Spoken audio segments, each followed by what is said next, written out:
Thank you, Mr. Chairman. I'll talk to Pat about joint account and the benefits thereof, I guess.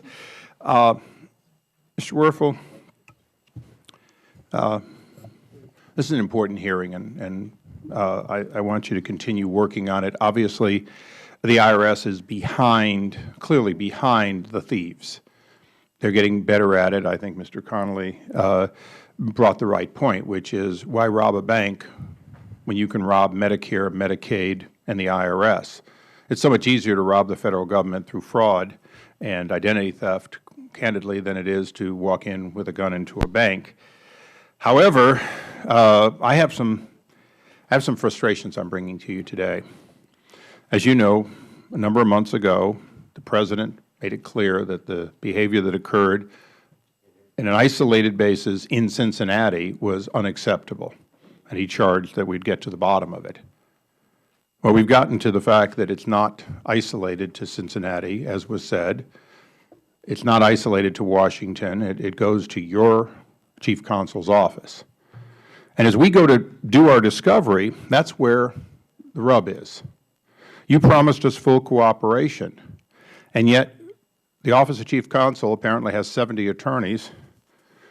They're delivering 4 documents a day per attorney to us, and they look like this. And there's, in minute print, it says 6103. Now, if a lawyer is working on document 4 pages a day per lawyer, are you going to tell me that this is, in fact, a minimal redaction as required by law? Well, there's a couple of statements that I'd like to make, if I could. No, I'd just like your answers, please. The lawyers, take very seriously their legal responsibilities to redact information under the law, to redact information that is specific to an individual taxpayer, and all such information, bottom line, Mr. Chairman, is all such information, whether redacted or unredacted, is delivered to this Congress. It is delivered to You've delivered less than 1%. Excuse me for standing, but I kind of have to get over your stack. You've delivered less than 1% of the documents, actually, to the Ways and Means Committee. You're not delivering to the Ways and Means Committee. I disagree with that conclusion. I'm afraid that's what Chairman Camp put out, and he put it out in writing. I disagree with that conclusion, and if I'm allowed to explain, I can provide specific facts that would support my disagreement with that conclusion. Here's my question to you. We produced, I believe, 63 search terms. You added some search terms.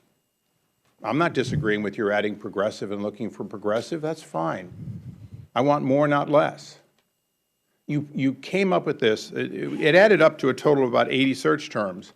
And then unilaterally, your people, the Office of Chief Counsel, reduced that down to a dozen. They are not searching on the terms we've asked for. Our request is for all information related to this. When you eliminate search terms unilaterally, you're obstructing us by limiting the scope of discovery. Do you understand that, Mr. Werfel? I do, but I disagree with the premise of your question and the facts that you're offering. Did you, in fact, did your people limit the search terms below the search terms that are delivered actually in your response letter today, if you've looked at it? We are prioritizing searches in order to get you more documents more quickly, and that's having an impact. In fact, this week alone, the amount of document production that we've been able to produce has increased dramatically. That doesn't mean that we've eliminated search terms permanently. It means that we're making modifications in order to make sure that we're zeroing in. That is not your call, Mr. Werfel. Now, let's go into a little quick detail. What's interesting about this page, I understand why you'd remove taxpayer-specific, but this information is being delivered without headers. If the names were there, I still wouldn't know what those numbers are. Somebody deliberately printed out information, or actually created digital, in which they stripped out the meaningful data so you know actually what these columns are. Even Mr. Connolly would say this doesn't look like a spreadsheet he's normally had, because spreadsheets say what's up on top of it. Additionally, we asked you for information. We set the priority if you're going to slow roll us, and you are slow rolling us. That is not true. Mr. Werfel, you frustrated this committee. You promised to do things and you're not. The Office of Chief Counsel, as far as we know, have made the decisions to limit search terms. Is that correct, or did you? I'm working together with the Office of Chief Counsel. We are not limiting the search terms in a permanent way. We are prioritizing to get the most relevant documents. If I can make a point, Please, I'd ask unanimous consent for an additional 4 minutes to explore this. Mr. Chairman, I'll gladly give that unanimous consent, provided that the Democratic side of the aisle be allowed to respond, given the fact that we are now off topic with respect to this hearing. I respect the wish and the prerogative of the Chairman to use this opportunity to query Mr. Werfel on a different matter, and I respect that, but I'd like an equal opportunity to respond. Oh, I would grant the full committee chair that time, and we will grant additional time to the minority. I thank the Chair for his graciousness. Thank you. Mr. Werfel, let's go through the numbers. I thought I was about to. No, I've only been granted additional time. Since the Democrats seem to be carrying your water, I think I'll just use. I think there's just important facts for me to get out, and hopefully I can get them Yes, out. there are important facts to get out, and you're obstructing them. I am not. So now. That is not true. So now. And not supported. Mr. Werfel, apparently you were put in by the administration to run cover until somebody new would come in. Again, it is now my time, and I'm going to explain to you what this committee has found. Mr. Werfel, in 2 months, out of 64 million pages, you've delivered 12,100, and this is over 2,500 of them. They're completely useless. Your interpretation of 6103 is so broad that you're delivering no meaningful information. More importantly, we have prioritized a number of discovery. Lois Lerner, a woman who did not properly but did attempt to take the fifth before our committee. We've asked for all correspondence. It has not been forthcoming. We've asked for correspondence with the White House. Mr. Werfel, let's understand something. Correspondence with the White House, by definition, had darn well better not include 6103, so redaction is not appropriate. We are not covered by the Privacy Act. Therefore, even if it includes names of individuals like Sheldon Adelson and how you're going to target him or something, even if it included that, quite frankly, it would not be 6103. It would be communications with the outside. Additionally, your people have unilaterally chosen to redact, according to them, private information. Mr. Werfel, you don't have the right to have private communications on government time and government equipment. If Lois Lerner or others had private communications, they are not subject to 6103, because if there's 6103 in there, we expect them to be immediately referred for criminal prosecution. You can't have private conversations and release 6103. That, of course, would be wrong. So as we go through this discovery and find far excess redacting, no question at all, slow-rolling discovery, limiting search terms, you may call it prioritizing, but you're not prioritizing as we need them. It is my expectation that we should have already received communications to and from the White House. We should have already received communication between anyone who was conducting non-6103 business. We should have already received Lois Lerner's entire packet. These are not my expectations. These are the American people's expectations. Your speed of delivery is such that you will be long gone, the President will be long gone, Lois Lerner will have retired before we would receive a sufficient amount of information to be meaningful.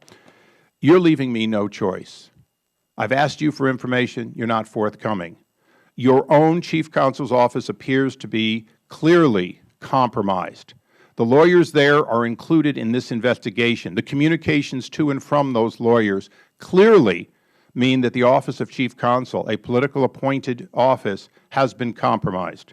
You're leaving me no choice. I will be preparing and sending a subpoena for these documents to the Secretary of the Treasury, who will be remaining on. And our expectation is that the Treasury Department will take over the delivery of documents in a timely fashion, use such attorneys as they may see fit that they believe are not compromised, and I would ask you to immediately instruct the Chief Counsel that the Chief Counsel's office may not any longer be part of the decision-making, only attorneys who are not part of our investigation. And quite frankly, I'm deeply disappointed. It was my expectation with our past relationship and your past work that you would come in not just wanting to be a caretaker, but actually get to the bottom of this. But as Cincinnati turned to Washington, Washington turned to political appointee offices, and the President began calling this scandal phony. and Secretary Lew began calling this scandal phony. What I can't understand is how you can think the American people would accept this as phony. This is a real investigation. We need real discovery.